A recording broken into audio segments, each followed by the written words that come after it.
Senhor a todos, sejam bem-vindos a mais um curso de capacitação para o Ministério com Criança. Nós estamos estudando a Reforma Protestante. Esse curso foi dividido em 4 videoaulas, essa é a videoaula de número 3, a Reforma Protestante. Então nós vamos falar um pouquinho nessa videoaula sobre o que foi, como foi que aconteceu o movimento da Reforma Protestante. Se você ainda não se inscreveu no nosso canal, se inscreva, deixa teu like, comente a nossa aula. Esse canal que você está participando tem quase 200 vídeos voltados ao Ministério Infantil, com videoaulas que vão enriquecer o teu ministério. Assista as outras videoaulas, divulgue o nosso canal, nos ajude a nos tornarmos relevantes. É muito bom estar com você. Eu sou o pastor Rogério, pastor da Primeira Igreja de Criança em Campinas. Nós estamos trabalhando a Reforma Protestante e nós vamos conversar um pouquinho sobre o que foi o movimento de Reforma Protestante, como ele acontece. Então nós já estudamos as razões, já vimos a história de Martim Lutero e agora nós vamos falar sobre o movimento da Reforma Protestante. Então nós aprendemos que Martim Lutero é zeloso com os ensinamentos das Escrituras Sagradas e ele começa a observar que a igreja cristã da época está distante daquilo que as Escrituras ensinam. E um dos pontos principais que nós aprendemos era a venda da indulgência, que era a venda do perdão dos pecados. Então a igreja romana, para arrecadar dinheiro, ela vendia o perdão dos pecados. E um ponto importante nessa venda de indulgência, que aumenta bastante, é a construção da Basílica de São Pedro lá em Roma. Então, no ano 1506, o Papa Júlio II, ele começa a construção da Basílica de São Pedro em Roma. E para ter dinheiro para essa construção, a igreja começa a vender mais e mais indulgências. Ela começa a vender mais e mais o perdão dos pecados. Isso começa a incomodar Martim Lutero. Ele começa a ver que o perdão que é gratuito, oferecido por Deus, agora está sendo explorado e vendido pela igreja cristã.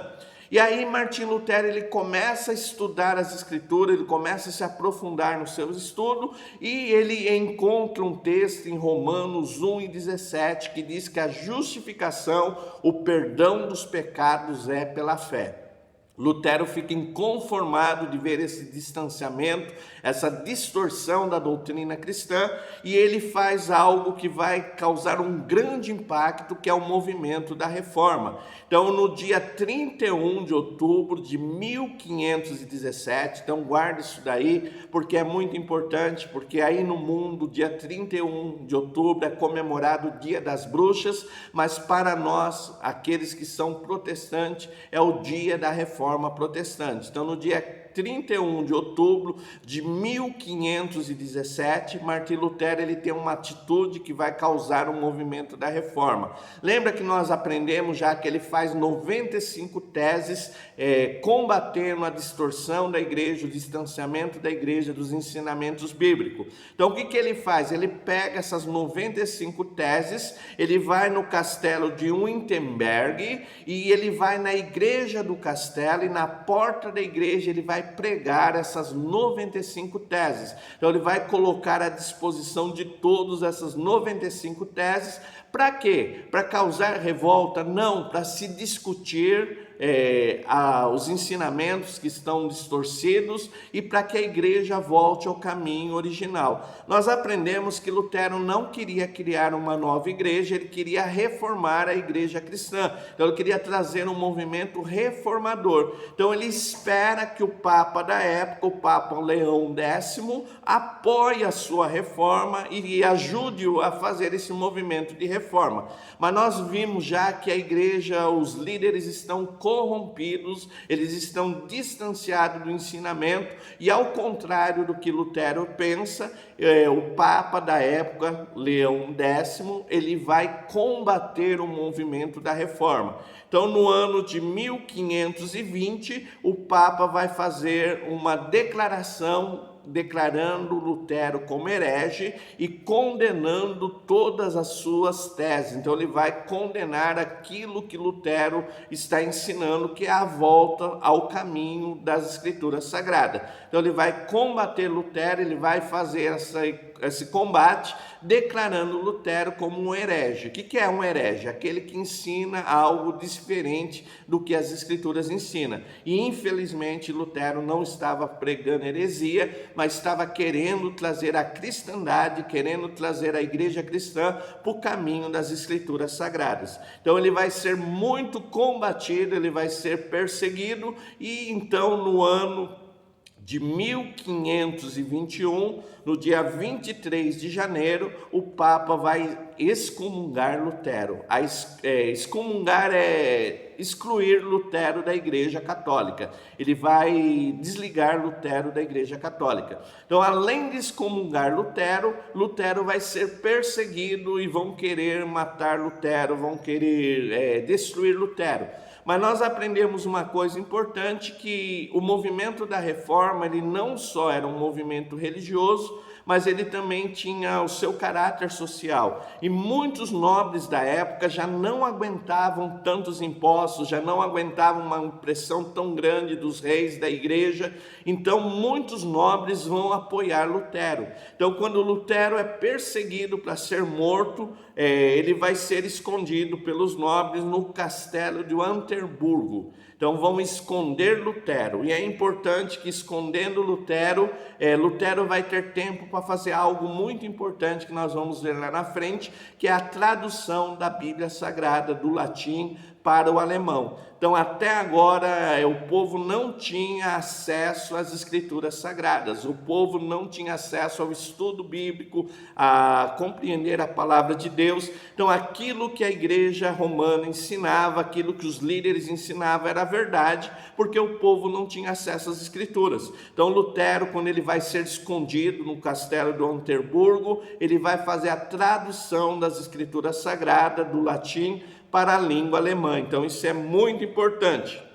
E esse movimento de reforma, ele vai ter uma grande expansão.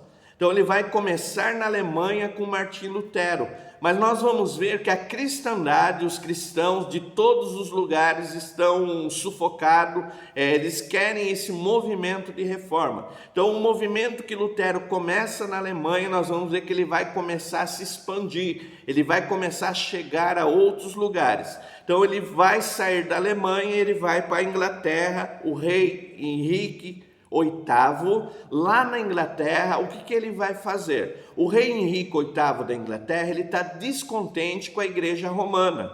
Por quê? Porque ele quer se casar novamente e a igreja não aceita por causa dele fazer o divórcio. Então, o que ele vai fazer? Aproveitando o movimento da reforma, o rei Henrique VIII da Inglaterra vai romper com a igreja romana e agora ele vai criar a igreja anglicana. Ele vai trazer um movimento de reforma para a igreja anglicana. A diferença é que na igreja romana o líder é o Papa e agora na igreja anglicana o líder vai ser o rei da Inglaterra. Então ele vai romper, então vai expandir, vai sair agora da Alemanha e vai começar um novo movimento de reforma na Inglaterra. Esse movimento vai se expandir e ele vai chegar na Suíça. Então, na Suíça, o Zwingli, ele vai fazer um movimento criando a igreja protestante suíça. Então, esse homem de Deus, ele vai começar o movimento protestante lá na Suíça e criar a igreja protestante na Suíça. Esse movimento vai se expandir um pouco mais e vai chegar na França, e João Calvino vai ser o grande reformador da igreja lá na França, e ele vai se expandir mais ainda e chegar na Suíça, e lá na Suíça João Knox vai começar o movimento da reforma protestante. E nós vamos ver que esses são os primeiros movimentos, os primeiros grandes movimentos, mas isso vai se abranger tanto que ele vai atingir toda a Europa, ele vai alcançar toda a Europa com outros reformadores. Então, a reforma protestante começada por Lutero, lá na Alemanha, ele vai se expandir por toda a Europa e vai criar aqueles dois grupos. A partir de agora, nós vamos ter o grupo de católicos e o grupo de protestante. E nós vamos ver que esse grupo agora ele vai ser perseguido pela Igreja Romana com um movimento chamado Contra-Reforma. O que é a Contra-Reforma? É um movimento da Igreja Romana procurando impedir que a Reforma Protestante se expanda. Então eles vão fazer um movimento muito forte, criando uma ordem chamada jesuítas, para que eles tragam a doutrina cristã. Eles vão trazer o movimento da Inquisição, que era um tribunal religioso que vai julgar as pessoas e, se condenado, vai matar essas pessoas. Então vai criar esse movimento de contra-reforma, tentando parar o movimento protestante.